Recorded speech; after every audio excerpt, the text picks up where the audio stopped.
Yeah. To wantiere God Kwer kaendi mane iwacho ni ka jo Akabaru to nitiere God Kwer kaendi mane uyango. Ang'o momiyo nuyango God Kwer kaendi kaka kama ler mar lamo?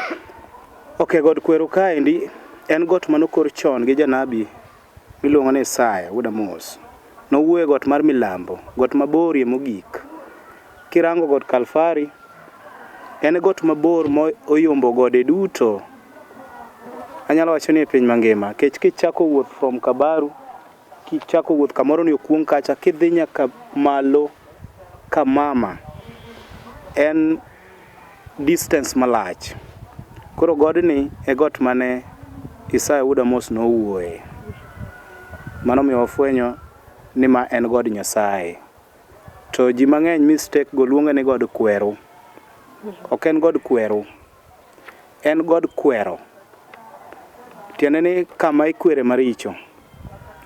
Chon josuna joma chon ne biro timo misengini ka, kaka joma chon ung'eyo ni kapok ne gifwenyo wach mar Kristo, joluo ne lamo wang' chieng'.